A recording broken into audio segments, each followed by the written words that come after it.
All right, everybody, today we are looking at UFC Vegas 80, Dawson versus Green. A great main event in the UFC's lightweight division between an up-and-coming contender from American Top Team and Grant Dawson, coming off that dominating win over Damir Ismagulov, taking on a UFC MMA Strikeforce veteran in Bobby King Green, who is coming off that submission win over Tony Ferguson. Did suffer a loss to Islam Makhachev and Rafael Fiziev. Rafael Fiziev was via decision, but Dawson versus Green is a great fight. It's a great test for the up-and-coming Dawson, and that 5-round cardio is really going to be the biggest question, but we're going to get right into it. We're going to break down almost the entire card, so let's kick it off with the first fight.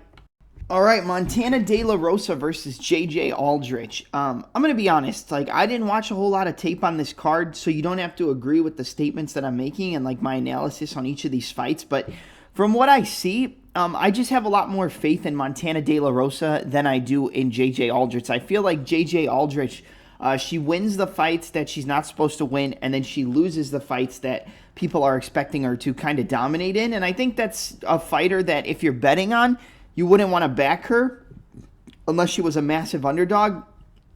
And that's a fighter who I would look to fade more than I would look to bet on. I think Montana De La Rosa has more to offer. I think she has really solid takedowns, good top control, good submissions and ground and pound, and she has good striking on the feet as well. I think J.J. Aldrich is the more powerful striker. I feel like she probably has the bigger one-hitter quitter ability when landing the strikes on the feet. But in terms of an all-around pick, I think Montana De La Rosa just has much more to offer.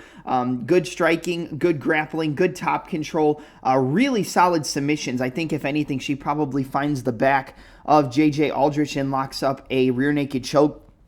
Potentially falls off to the one side and locks up an armbar. I could definitely see a submission from Montana De La Rosa, and I just have more faith in her to get it done. So give me De La Rosa to defeat J.J. Aldrich via submission. I'll go round 2 submission.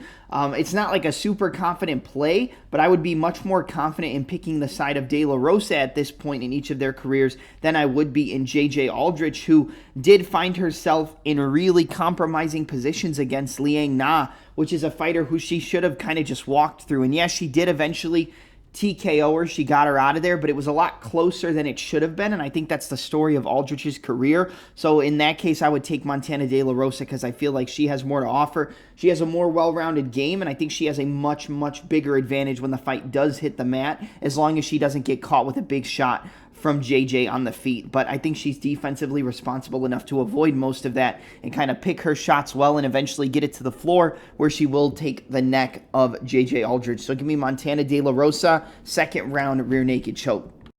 Up next, we've got a flyweight bout between Nate Maness taking on Mateus Mendonça. I was one of the few people who actually backed Mendonça in his UFC debut against Javid Basharat, who is, I believe, it was Javid, right? I'm not losing my mind. Yeah, that's who many people believe to be the less skilled of the Basharat brothers. Farid is, who people believe to be a future world champion. And he still went to decision. He had his moments. There was some good grappling, some good scrambling exchanges, some decent exchanges on the feet. He clearly lost the decision, but he was competitive. He was in there ready to go. And I like Mendonça in this fight. I like Mendonça against Nate Maness, and part of the reason is because this is again at flyweight. Maness was originally a 135er, dropped down to 125 and got submitted right away in his last fight. I'm going to pull it up because I cannot remember. I think it was Tagir Ulanbekov. Let me see. Yeah, he got submitted 2 minutes into round 1 by Tagir Ulanbekov.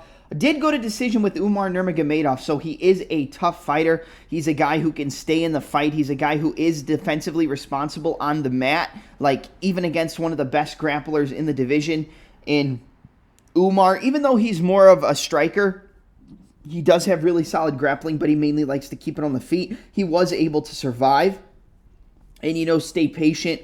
Got caught in some submission attempts, but was able to avoid it and work his way out of those submissions just to avoid getting finished. But there wasn't really any success offensively from Maness. And then in his last fight, like we said, against Tagir, he got submitted in the first round. This is going to be, again, in the flyweight division. Maness can make the weight. We saw him make the weight last time, but I feel like this is kind of a TJ Dillashaw flyweight division drop type of thing and a Cody Garbrandt divisional drop type of thing, where he's a big, tall, long, rangy guy, and he's very shredded even at 35. So he can make the weight, and he'll probably look really good, but I don't see the performance being good once he's inside that cage. And I think Mendonca is a very dangerous fighter, both on the feet and on the ground. Out of his 10 wins, he's 10-1 as a pro MMA fighter. He has 7 finishes, 4 knockouts, and 3 submissions. And I think against a fighter in Maness who isn't really adept to fighting in the 125-pound division, he's going to have a chin and durability issue.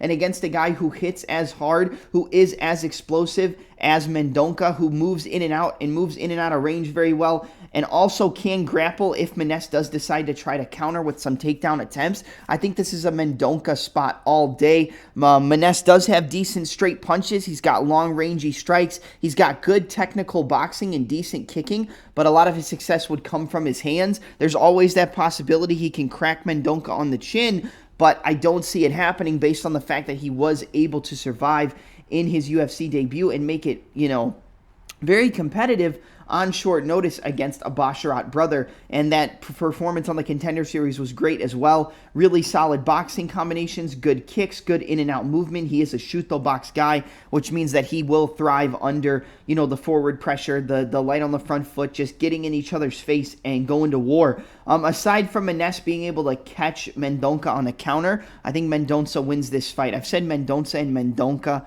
a bunch of times, but I think Mendonca is going to be able to put away Nate Maness here. I think he's going to chop low, work the body shots. I think eventually he lands a big right hand or straight left right on the chin of Maness as he's switching between orthodox and southpaw, drops some jumps on him and gets him out of there. So I'm going to take Mateus Mendonca to win via a second-round TKO. He's a pretty confident pick for me. I would say that he's probably a good parlay piece for the weekend as well.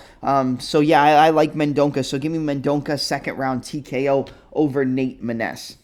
All right, now we get to an interesting one in the bantamweight division between Arichi Long and Johnny Munoz Jr. I mean, obviously, when you look at this fight, you know exactly what you're going to expect. You have a really solid grappler, a Brazilian Jiu-Jitsu black belt with really good top control, good submission ability, good ability to chain submissions together in Johnny Munoz Jr. Then on the side of Arichi Long, you have a fighter who's a very long, rangy striker, very solid boxing, puts his combinations together, likes to keep the opponent at range and just try to pick them apart with really big, and crisp technical striking. Arichi Long is going to have the advantage on the feet, where Johnny Munoz Jr. is going to have the advantage on the mat. And I don't think anybody would really take that the wrong way in terms of, breaking down the fight from a stylistic or technical perspective. The one thing I will say is that I definitely think that Munoz Jr. can compete on the feet with Arichi Long more than Arichi Long can compete with Johnny Munoz Jr. on the mat. Munoz Jr. has a really solid lead hand, and he's got decent lead leg kicks, really good front kicks up the middle, but he uses the jab very well. You don't really see him pair it up with the backhand. You don't really see him put combinations together, but he's able to time that jab, time the opponent stepping in, time them, use that jab to dictate the range, and then once they do try to commit on a counter, then he can shoot his takedowns. Then he can try to go to the over-under position in the clinch and pull guard, and maybe go for a half-guard sweep, a full guard sweep, a scissor sweep.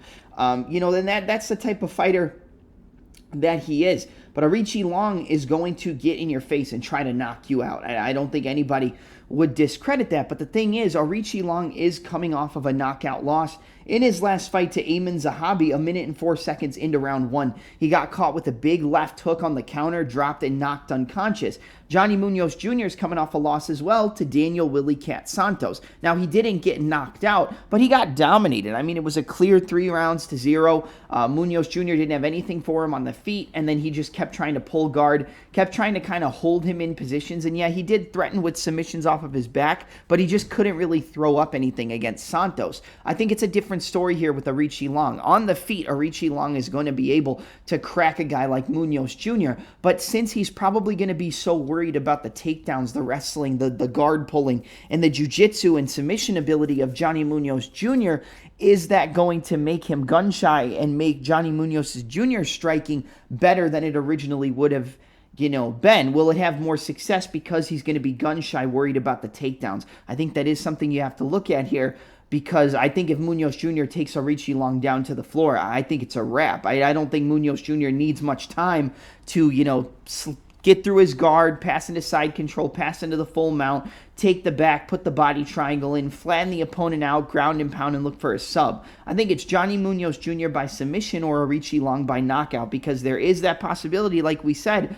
that the quick, technical, clean boxing of Arichi Long can catch Johnny Munoz Jr., who we have seen have durability issues, and he did get knocked out by Tony Gravely in his UFC career.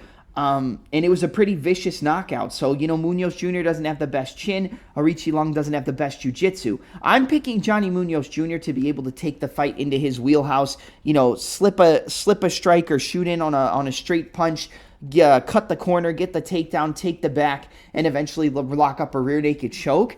But I think the best play for the fight from a betting perspective would be to bet the under 2.5 rounds. I don't think this fight goes to decision. I didn't think that the Johnny Munoz Jr. and Daniel Santos fight would go to decision either, so maybe you don't want to play the under, but I think the under 2.5 rounds is probably your best play when looking to target the fight from a betting perspective. My official pick is going to be Johnny Munoz Jr. via second round club and sub, getting that rear naked choke by taking the back of Arichi Long, shooting in to counter one of his strikes, just being able to shoot underneath, level change, and, work that takedown and work those chokes, arm bars. I mean, he's got a variety of submissions, but he loves to take that back, put the body triangle in, and lock up that rear naked choke. But I do like the under 2.5 rounds. That is something that I do really, really anticipate being a solid bet in this fight. So if you look at the line, it's at -120. I think that's a really solid pick. But the official pick is going to be Johnny Munoz Jr. by second round submission. Up next, another interesting matchup in the women's strawweight division between a former strawweight title challenger on a little sneaky 3-fight win streak now in everybody's favorite fighter in this division, everybody's crush in Karolina Kowalkiewicz, taking on another fighter who people have a lot of big crushes on, and people who love to watch this fighter compete in Diana Belbita. But from a stylistic perspective, man, this fight is a very, very solid matchup.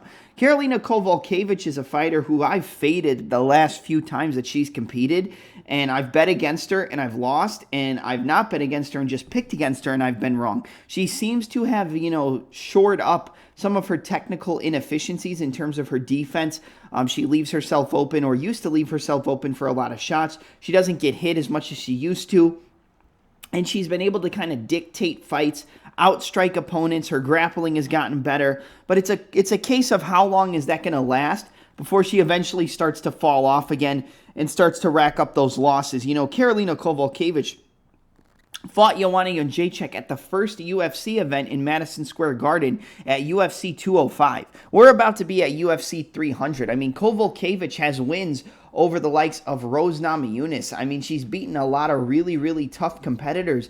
And Diana Belbita doesn't have those big wins to her name, but Belbita is a lot younger. She has more left in the tank, and I think that's what's leading me to pick Diana Belbita against Karolina Kowalkiewicz. Obviously, Kowalkiewicz is going to be the more technical striker. She's going to have the better technical kickboxing. She's probably going to win if it is a point-fighting matchup. But Belbita, even though she isn't as technical, she is wild. She will get in your face. She'll throw big shots. She'll put combinations together, and she's just going to be pushing the pace for the entire 15 minutes. I feel like if anybody's going to push a pace and try to break their opponent down the stretch, it's going to be Diana Belbita. Obviously, I don't think she has the better technical kickboxing compared to Karolina. I think if it is a point-fighting style of matchup where it's kind of tit for tat, then yeah, Kowalkiewicz probably does win that style of matchup. But honestly, I think Belbita gets this done, and as an underdog, I think she is a solid bet. I wouldn't say like a really super confident parlay piece, but I do like Belbita here.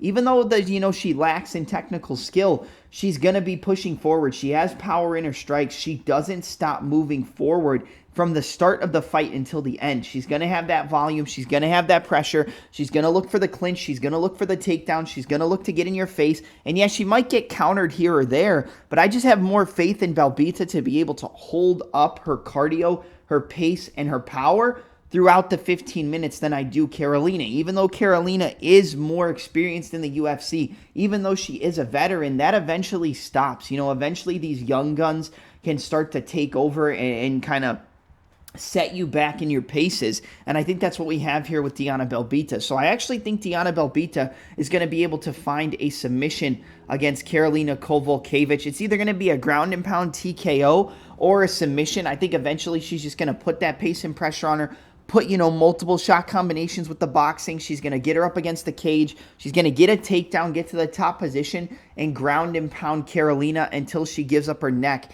And I'm going to go with Diana Belbita to defeat Karolina Kowalkiewicz via I'll go third round submission. I could definitely see it going to a decision because Karolina is experienced.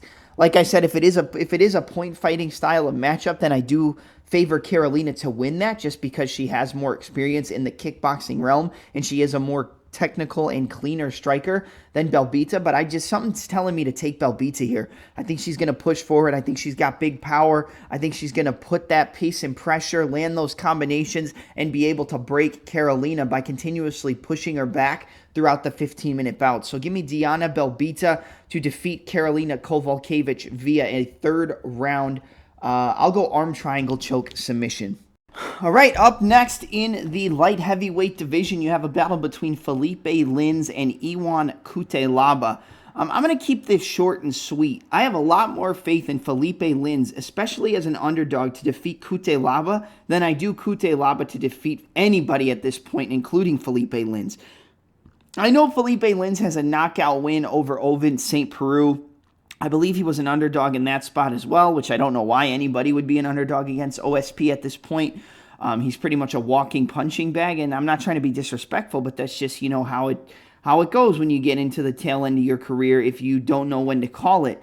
Ion Cutelaba is a very, very good grappler. He doesn't have the best striking. He does have power in his hands. He can put his combinations together. He has a good 1-2. He did crack Tanner Boser with that. But for the most part, it's getting the takedowns, taking the back, leg lacing, Dagestani handcuff, the wrist ride, ground and pound, landing the unanswered shots, trying to take the back, look for the sub. If not, you can work from the top position, go from the half guard to side control to the full mount, try to look for subs, look for ground and pound. I mean, he's mainly a grappler is Cutelaba. And do I think Cutelaba can out-grapple a fighter like Felipe Lins? Yeah, I do. I think that if it does go to the grappling aspect of the fight, I think that Cutelaba probably controls that aspect of the fight, looks for ground and pound. If not, he can just hold position and accrued top control time on the clock. I don't think the fight goes to decision, and I think the speed and power of Felipe Lins on the feet is a lot more favorable, in my opinion, than the durability issues of Ion Cutelaba. I just don't think Cutelaba can hold up. I mean, yeah, I know he got knocked out by, Magomed Ankalaev, and, he's one of the top fighters in the division, but I just think the minute you crack this guy in Cutelaba on the chin with a big shot, and if you put a few punches together and they're fast and they're powerful, at that point you're going to eventually knock this dude out. I just don't favor Cutelaba, and I don't have faith in his chin at this point in his career, especially against a fighter in Lins who's going to be coming forward looking for the finish from the minute the fight starts to the minute it ends. I mean, he'll put 6, 7, 8, 9 punch combinations on your chin. He's got big power. The technique isn't the greatest, but I think he's a better striker than Cutelaba, and I think he can, hold up on the ground more than Cutelaba can hold up on the feet. Now, obviously, Cutelaba has power. Obviously, he can use his wrestling and his grappling, and if he wants to win the fight, it would be level changing, getting the takedown, pushing Lins up against the cage, trying to get to the full mount and ground and pound, look for an arm triangle, look for a rear naked choke. If not, just go back to peppering him, softening him up, and landing the ground and pound. Cutelaba is going to have the advantage when it comes to the ground game, but I just don't favor his ability to be able to last long enough on the feet against Felipe Lins to, see that through and be able to get that grappling off. I also think Felipe Lins has better cardio over 15 minutes. So even if Cutelaba can get those wrestling attempts, get those takedowns, get the top control, look for submissions. If Lins can survive the first round, Cutelaba is going to fall off, and that's where, as long as Lins has the cardio to put a lot of output out there and still have pop in his shots, he's going to light up Cutelaba and land big shots on his chin. And that's what I see. I'm going to go with the underdog here, I think, at plus 120, plus 130 in Felipe Lins, who I believe competed in the PFL before. I'm going to go with him to knock out Iwan Cutelaba in the second round. I'm going to go with a second-round knockout for Felipe Lins. I think he's going to survive that first round. It might even be a first-round knockout. I mean, I could definitely see it happening in the first round. I just think the speed and the power of his boxing, the combinations he puts together, he's going to crack that chin of Cutelaba that we've seen cracked so many times before, and he's going to knock him out. So give me Felipe Lins as the underdog to knock out Iwan Cutelaba in round 2. Felipe Lins, round 2 knockout as the underdog is my pick for this matchup. All right, up next, it's going to be a featherweight bout between Alexander Hernandez taking on El Señor Perfecto, or Bill El Señor Perfecto LGO. This is an interesting matchup, and I see a lot of people backing the underdog in Alexander Hernandez, and I don't think I would ever put my money on Hernandez at this point in his career. Even if I thought he was going to win, I still don't think I would back him, because you know that he has cardio issues. Yes, he was able to keep his cardio up and win a decision against Jim Miller. He was able to stay patient, stay calculated, but that fight was still really close. Like, Miller had some decent success, and Miller has been at the tail end of his career for a while, but still was racking up some wins. So I don't think you can take a ton from Alexander Hernandez in that win over Jim Miller. Bill LGO's coming off of that submission victory over TJ Brown. He had a decision with Andre Fili that he lost, but it was a very, very close fight. I thought that Bill LGO won that. The one thing I will say is that Hernandez is going to be more powerful, Hernandez is going to be faster, and Hernandez is going to have the better kicking ability. LGO is kind of that Dominic Cruz-esque style, in and out, side stance, switching his stances, kind of pulling away, slip, pull, moving his head, a lot of head movement, a lot of counters, big overhands, big check hooks. Front kicks up the middle. He can throw head kicks as well. And we've seen his grappling has gotten better. He can go to his wrestling. He can go to his grappling. I think the first round is dangerous for LGO because he leaves his chin out in the air. Yes, because he keeps his hands down. And with the power and speed of Hernandez, if he can crack LGO on the chin with a big right hand, he can knock him out 100%. I know we haven't seen LGO knocked out, but I think Hernandez can do it. He has big power. He has, big power in his hands. The thing is, though, his cardio fades after that first round. He usually starts off really well. He starts off good, and then he slows down and kind of falls off a cliff. And it's not something that we've seen once. We've seen it 3, 4, 5 times, 6 times in his career, where if he's not able to be the bully, he can't handle being bullied. He can always be the hammer. He's not good at being the nail. And that's been the whole story of Hernandez's career. LGO can go in back and forth fights. He can go back and forth with you. He can continue to keep up his cardio, keep up his pace, even if he has, moments in the early goings of a fight where he's put in danger, where he's susceptible to getting finished, where he's susceptible to getting caught. We've seen LGO be able to survive wars, be able to survive close encounters with being finished and still come back and push that pace and kind of break the opponent down the stretch. And that's what I see against Hernandez as long as he can survive that first round.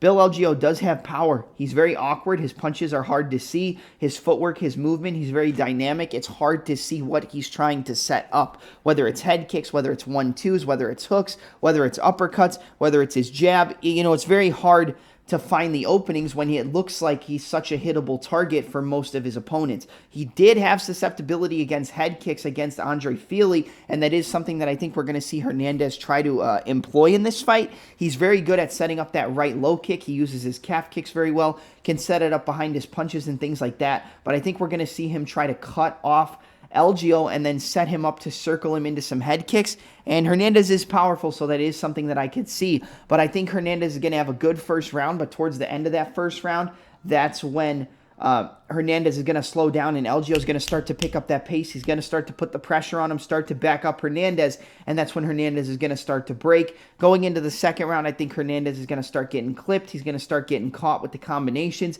He's going to start getting landed on, and LGO is going to gain more confidence. And I think he's just going to have a death via accumulation, death by volume style of finish, where he's just going to break him. He's going to land some big shots, push him back, and then just eventually TKO him. I'm going to go with a standing TKO in round 2 for Bill Elgio. I think that it is a solid look to back Bill Elgio on the money line. I think he's one of my most confident plays of the week, but I think Bill Elgio to win in round 2 is a very, very solid look for this matchup. Round 2, round 3, but round 2 specifically, because we've seen Hernandez get finished in the second round, and we see him fall off a cliff in most cases if he can't get that finish early on. So I think Bill Elgio is going to put that pace and pressure, put those combinations on him, put that volume on him, and get him out of there in round 2. I think Elgio on the money line or Bill Elgio in round 2 would be my favorite look for a betting perspective on this fight. But give me El Senor Perfecto to put away Alexander Hernandez in round 2. Second round TKO. Up next in the lightweight division, you've got a battle between Drew Dober and Ricky Glenn. I'm not going to take a whole lot of time on this, but what I'm going to say is I don't think you should bet on this fight.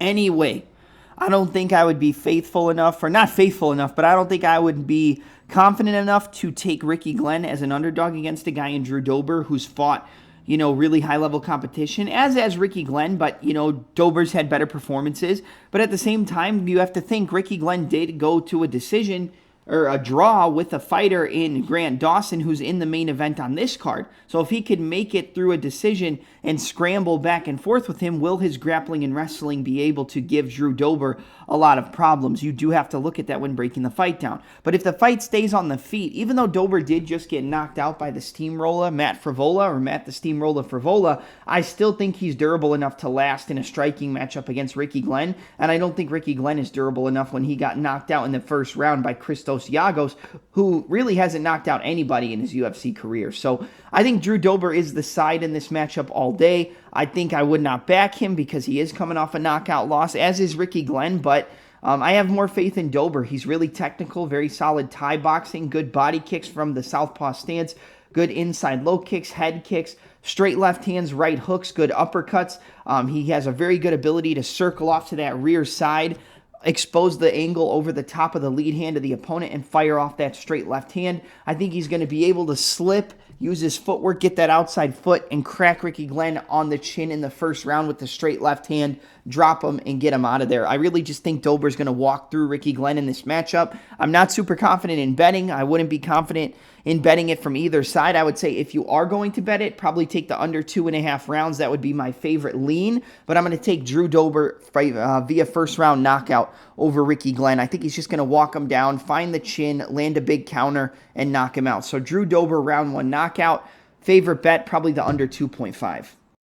Up next in the welterweight division, you've got a battle between Alex Morono taking on Joaquin Buckley. You've got the Great White versus New Mansa, and this is a very interesting matchup. It's a very hard fight to predict, and I'm going to tell you why, and it's because everybody doubts Alex Morono. I backed Morono against Santiago Ponzinibbio, and he dropped him a couple times. The first time he dropped him, it looked like for sure that fight was going to be stopped. But it wasn't. Ponzinibbio came back, used his jab to the body, and eventually was able to land a big right hand and knock out Morono, who took the fight on, very short notice, a few days short notice. Joaquin Buckley's a fighter who I feel like I can't necessarily get a read on. I faded him against Fialho, and he head kicked him and knocked him out, and then I faded Fialho against Tim Means. And Tim Means knocked him out. And then Alex Morono, I faded him against Tim Means, and Morono subbed him in the first round with a guillotine choke. Morono's a guy who everybody tends to remember one thing in his career from, and it's the fact that he got knocked out by Phil Hawes. Was it Phil Hawes or Abdul Razak Alhassan? Who knocked him out? I think it was Abdul Razak Alhassan. I think it was Razak, yeah, because Jacob Malkoun got knocked out by Phil Hawes. He got knocked out early, finished. And people tend to remember that. He's been knocked out other times as well. And the more powerful striker is going to be Joaquin Buckley. He reminds me a lot of a traditional martial artist mixed with the Mike Tyson-esque bob and weave style. A lot of slips, rolls, likes to roll a lot into his hooks and his uppercuts. He can throw spinning back kicks like we saw him throw off that kick catch into the spinning back kick against Impa Kasanganay. Kasanganay's now in the PFL Championship, so Kasanganay's a very solid fighter. That's one of the most viral MMA knockouts of all time. Caught the back roundhouse kick, swept it across. As he swept it, Buckley spun with it and then threw that spinning back kick with the other leg and caught him right on the chin and knocked him out. Head kicks Andre Fialho. He's knocked out other fighters as well. He's got big power in everything that he throws. He doesn't really use his wrestling and his grappling, and I think that's where Morono can take advantage here. But at the same time, I think Morono's a very solid boxer. He's not the best kicker, and Buckley's definitely going to be a better kicker, but Morono uses a good jab. He uses a good check hook. He's very technical and methodical with the shots that he throws, and he picks his shots very well. And that is something that I think you have to take into consideration going up against a guy in Buckley who doesn't have the best fight IQ. Sometimes he makes questionable decisions and he does things that maybe you think aren't the smartest idea. But he does have big power. He does have good footwork and movement.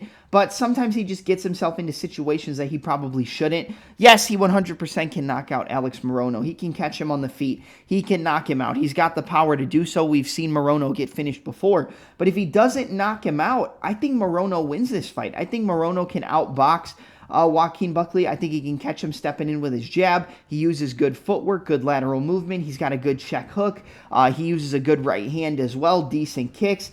If Buckley decides that the striking's not working as well and he tries to grapple, Morono is a Brazilian Jiu-Jitsu black belt. He can lock up guillotine chokes. He can go for submissions. He can probably sweep and reverse positions. And if he resorts to his offensive wrestling and grappling, I think that's where Morono probably has the biggest advantage in this fight from a skill set perspective in mixed martial arts. And I just feel like this is a fight where how many times are we going to count out Alex Morono in these fights before we eventually pick him? And I mean, it's kind of the same thing with me for Buckley where I'll fade him in a lot of fights and he'll come back and he'll win.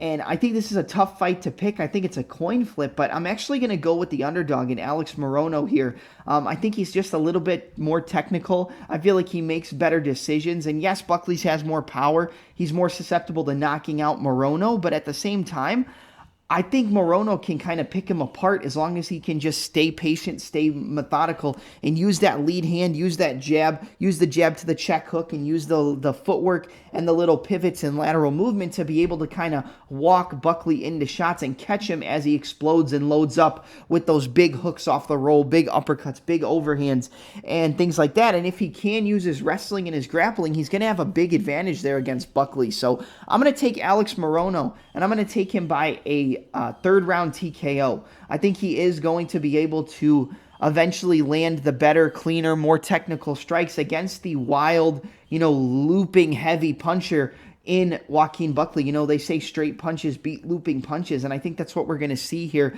The straight, the jabs, the 1-2s are going to beat the hooks, the uppercuts, and the overhands of Buckley. And if he is, having some issues on the feet, he's not going to be a guy who can resort to his grappling because you're going up against a Brazilian Jiu-Jitsu black belt. So I could see Morono hurting him on the feet and then eventually grabbing his neck in a guillotine and submitting him. But I'm going to go with Alex Morono via a third round TKO. I think he's just going to be able to land the power in his hands, land the more technical, cleaner shots, and put Buckley out. I think it's going to be like a standing TKO for the underdog in Alex Morono. So give me Alex Morono to defeat Joaquin Buckley via third round TKO.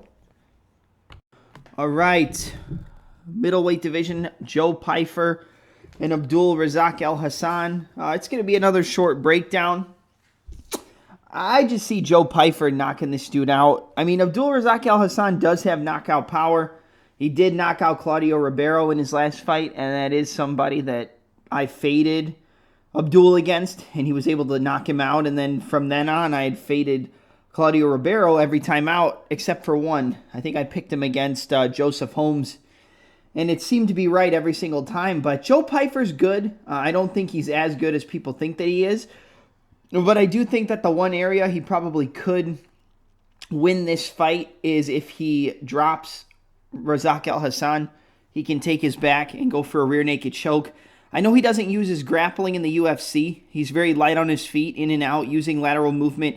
He's very good at using the check hook. He uses a 3-2 or a 2-3 to get the outside foot positioning if the fighter is in an opposite stance, and that opens up the power in the backhand. I think that's definitely somewhere he's going to look to exploit Abdul Razak Alhassan. Alhassan has more power, in my opinion, but I just think that Joe Pyfer's a little bit more technical than Abdul Razak Alhassan. I feel like he picks his shots a little bit better. He's a little bit better on the pulley system, kind of in and out, kind of pulling you in and then landing his counters or moving you backwards so that you overcommit so then he can back up and cut an angle and throw his power shots. That's kind of what I see. I'm going to go with Joe Pyfer here to knock out Abdulrazak Alhassan. I would not be surprised if he resorted to his grappling, but you have to remember Abdulrazak Alhassan is a judo practitioner, so he has good throws and he has decent grappling. We just don't really see it, but I could see Pyfer locking up a submission, grabbing his neck if he hurts him on the feet. Razak is live here. I will say that. I would not be supremely confident in Pyfer. He does leave himself open for counters. He can get hit. He drops his lead hand. You know, if you drop your lead hand against a fighter in the same stance, they can come over the top, slip on the inside, and throw the overhand right. I mean, Razak Alhassan has a beautiful overhand, beautiful power right hand, beautiful uppercut on the level change. And Razak is going to be live here, but to be honest, I just don't see him winning, man. I don't think Pyfer should be as big of a favorite as he is, but I do think Pyfer gets this done. I think he kind of just stays patient, finds an opening, and then catches Razak on a counter with a big straight right hand or a big looping left hook like the 3-2 like he caught GM3 with. I think he's going to time that hook and then follow up with the right hand behind it and then drop Alhassan and get him out of there. So I am going to pick Joe Pyfer to win this co-main event.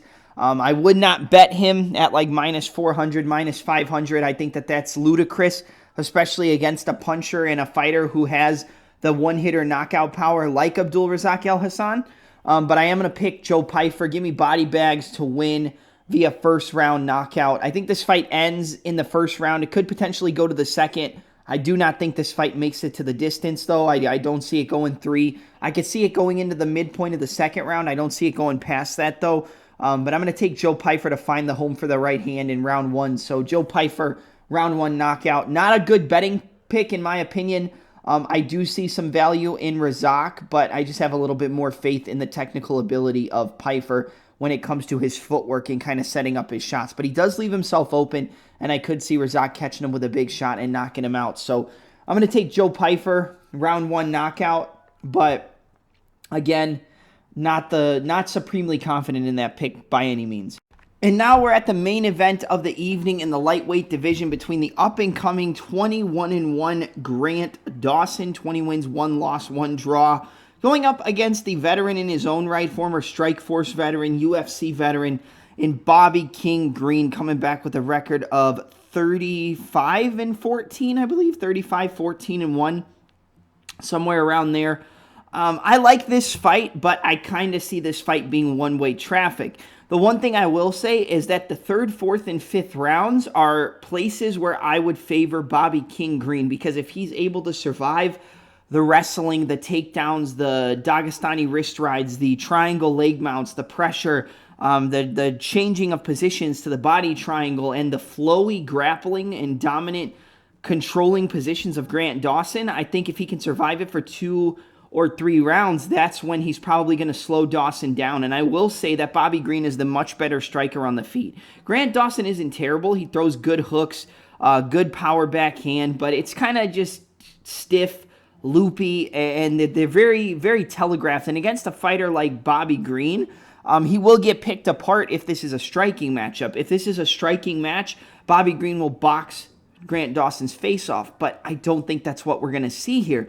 Kind of reminds me a lot of the Islam Makhachev and Bobby Green fight. Even though Bobby Green took that on short notice, he got taken down, got controlled, gave up his back, gave up the mount, and got ground and pound in the first round. Like, he didn't even make it out of round 1. Grant Dawson, I think he can survive past the first round. Like, I don't think he's going to take Bobby Green out in round 1. But I think eventually he's just going to get those takedowns. He's going to, whether it's a low single, whether it's an ankle pick, whether it's a single, cutting the corner, transitioning to the double leg, then going to the triangle leg mount, crossing the legs up against the cage, breaking the base by controlling the far wrist, and landing the ground and pound with the opposite hand. I think it's going to be a one-way ticket to crotch sniffer county for Grant Dawson, man. I just see the wrestling just overpowering Bobby Green. Of course, if it's a striking matchup, Bobby Green's probably going to win that fight. I don't think Grant Dawson's going to hurt Bobby Green on the feet. I don't really think he has much success on the feet at all against Bobby Green, who uses that Philly shell style, kind of used 1-2s Very solid 1-2. He can find his openings. He leaves his hands really low, which helps in stopping the takedowns. That's the one thing about the hands low style of Bobby Green. When he leans forward and stuff like that, it's kind of like an automatic built-in sprawl because your hands are lower and it's easier to defend the takedowns, but it does leave you open for strikes. But Green's eyes are so good, I don't really think the striking of Grant Dawson is going to do much of anything against a guy like Bobby Green. And if Dawson can't get the takedowns, Bobby Green wins this fight. But he's going to be able to get the takedowns. He's going to be able to use his wrestling. I mean, look what he did against Damir Ismagulov. I faded Grant Dawson as an underdog in that spot and backed Damir Ismagulov, and I was very confident in it. And I did not see Grant Dawson controlling Damir Ismagulov in the grappling for the entire fight. I mean, he had, I think, over 10 minutes, 11 minutes, 12 minutes control time, something like that. Constantly was able to get the takedowns, get to the top position, flow to the body triangle, control with the body triangle, land big shots, flow from position to position, went for some submissions, always is trying to go for that rear naked choke. He loves the body triangle, loves the rear naked choke.